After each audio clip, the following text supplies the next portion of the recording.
Volcanic eruptions and climate variability. Thank you, Chairman. What I'm going to say, I hope, is not so controversial. It's just based on observations, I think, mainly.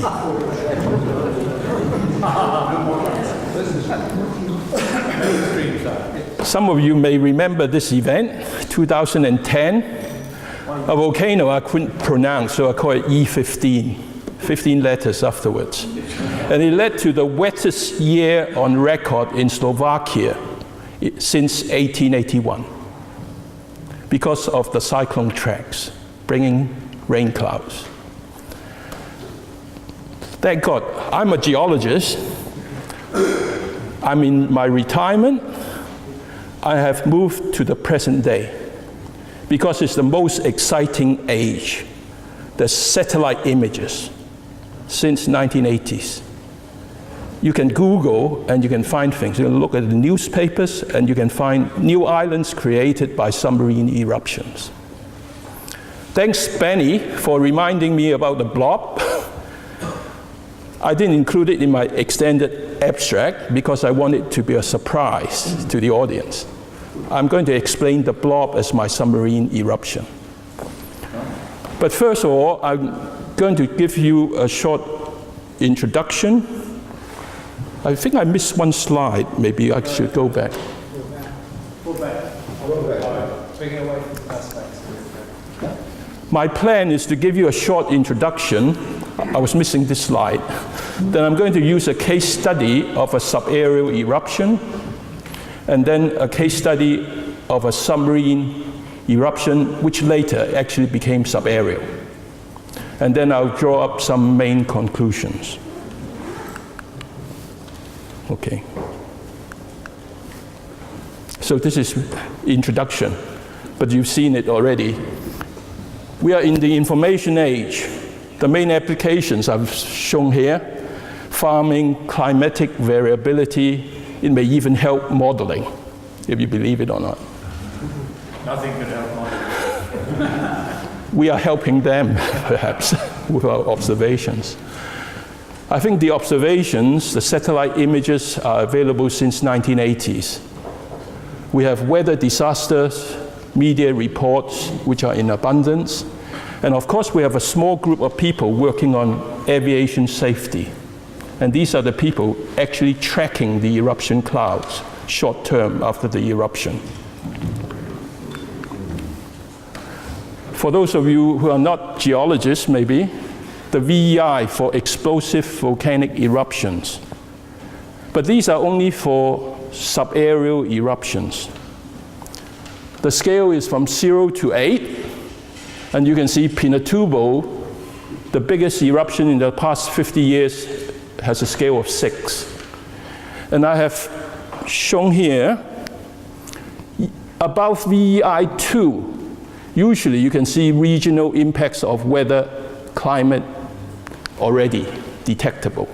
And I've been interested mainly in modern eruptions since 1980s.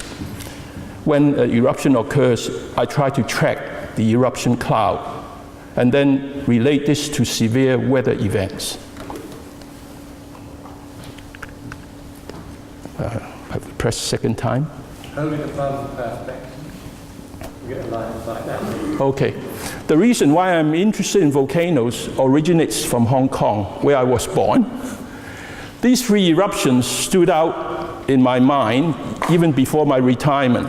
Egong in 1963, El Chichong in 1982, and Pinatubo in 1991. And the reason why is this. Egong turned out to be the driest year on record in Hong Kong. And El Chichong turned out to be the 2nd wettest year on record in Hong Kong. Pinatubo erupted middle of June, and it turned out to be the 11th driest in Hong Kong. I think there's a good relationship with volcanic eruptions because Hong Kong sits at the margin of the biggest continent in the world. It's the wind shift. Onshore wind will bring rain. Offshore wind will bring drought. And that's the reason. classification of volcanic eruptions into 3 types. I won't have time to read through the details, but I hope this PowerPoint will be available to anyone interested. Based on various people's studies, as well as my own, we've come up to this generalization for sub-areal eruption on land, for submarine seafloor eruptions, and of course there's another type. It's a mixture of 1 and 2. Initially, they may be submarine eruptions, but once they appear above sea level as an island, you have sub-areal eruption. Right. So a bit of complications there. My example of sub-areal eruption I've chosen is actually Pinatubo. Unfortunately, well, you can just see the bottom of it. It's VI6. Most people have probably forgotten already. The eruption occurred at a time when a typhoon was passing Luzon. 2 days before the eruption, it started to be categorized as a typhoon. So where it's black, this symbol. And at the day of the eruption, the typhoon reached this point just before hitting Luzon. And just after the eruption started, it dissipated into a tropical depression. Quite interesting, I think. So this is NOAA AVHRR image. And my reason suggesting that 1991, even though the eruption was middle of June, was a global drought year. It's the water vapor transfer from the troposphere into the atmosphere. Because of the hot air, and also the typhoon cloud, which you can see in white. The Pinatubo eruption just starting here is in blue. This is the eruption cloud during the Pinatubo eruption. The next image, you can see that the cloud from the eruption becomes much bigger. It actually reached a maximum of 55 kilometers.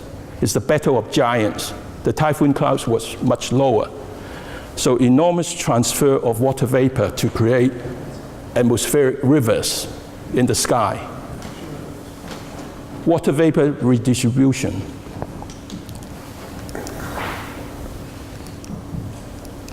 Okay, sorry, go back. This is actually a space shuttle image over South America. So there was a global temperature drop of about 0.5 degree centigrade. So based on the aerosol study, especially sulfur dioxide, when it became oxidized into sulfuric acid, e-folding time of about 35 days. Okay, we move on to a submarine eruption, which is more exciting. The ones I've studied are quite limited. El Hierro in the Canary Islands, this is already published, and I've actually explained weather events around the North Atlantic Basin. Some of you may have seen it. A more recent one is Hunger off Tonga. Much shorter eruption, it only lasted just over a month. But the exciting one is the last one, which I'm going to talk about a bit more. Nishinoshima off Japan. It lasted almost 2 years. And I think we can explain the blob using this eruption. Some of you may have heard of it, off the North Pacific. It's the switching on of hot seawater causing ocean and air circulation changes. So this is an image that I was able to find thanks to the information age. So the island in late November appeared already. So it must have been going on even before that, except we have no records of it. Right. And this is another image taken in December the 8th. So already you can see a separate island from the original Nishinoshima island, which is an old volcano.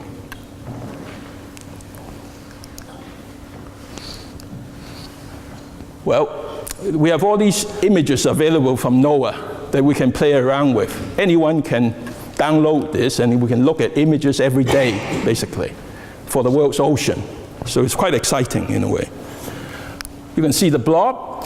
You can see Nishinoshima, which started to form an island in November.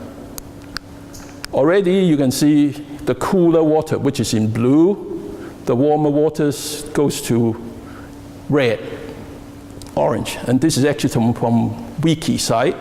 This is the blob. By January, it has already developed into a fair size. I think I got a table here. This is my summary table. If I can quickly go through that. November 2013, the submarine eruption created a new island. The initial blob was 800 kilometers wide and 91 meters deep.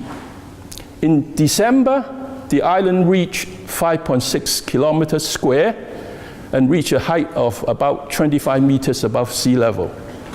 And in February 2014, thanks to the Argos network, etc., temperature of the blob was already 2.5 degrees Celsius above normal for this part of the world. So it's regional warming.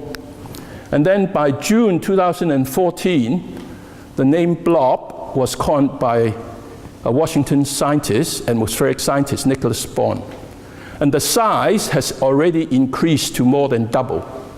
16,000 kilometers by 16,000 kilometers and 91 meters deep, still the same depth. And it spread to coasts of North America with patches of Alaska, Victoria, California, and Mexico. By December 2014, the island is now 2.3 kilometers in diameter and 110 meters above sea level. And it's known as the year without winter in the western North American coast. And the first mass bleaching event of Hawaii was used to explain. This is from a wiki page. And since January, during the period January to August 2015, we have episodic eruptions with lava flows still coming out from the volcano.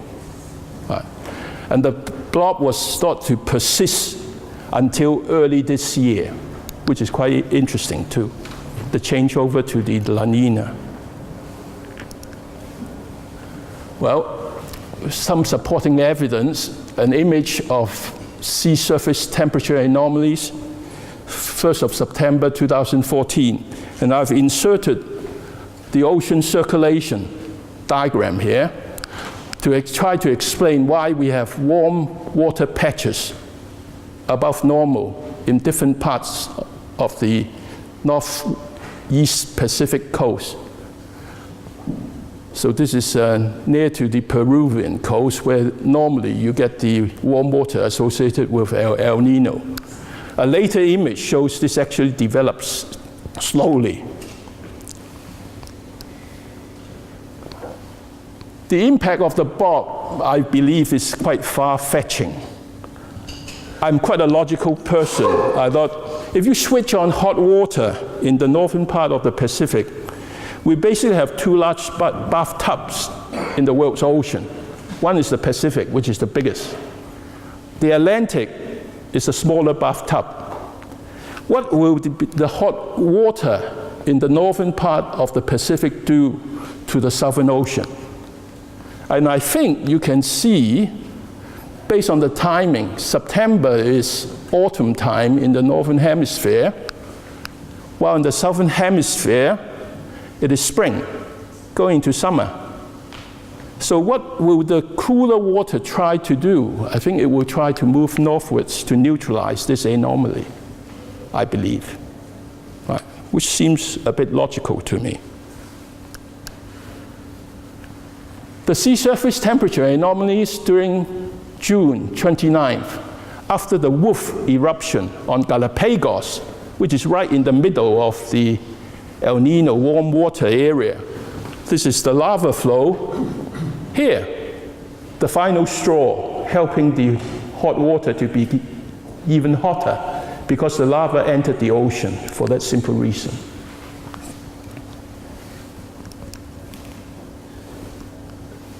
Okay, my conclusions, quite simple. Sub-aerial and submarine volcanic eruptions are underestimated natural causes of climatic variability. Volcanic eruptions may be the cause of air and ocean circulation changes, extreme weather events, and if you are brave enough, even polar sea ice changes.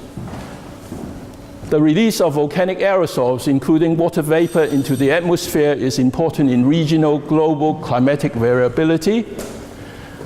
Possible contributors to the strong 2015 El Nino include the Nishinoshima eruption, the Hunger eruption, and the Wolf eruption.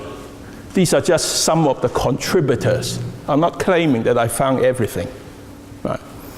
And finally, relevant to this conference, volcanic eruptions are a timely reminder of Earth system science geoethics. Some acknowledgements there, and I'll finish with one last slide. Volcanic eruptions, a natural experiment to learn from for all of us, I think. Thank you very much.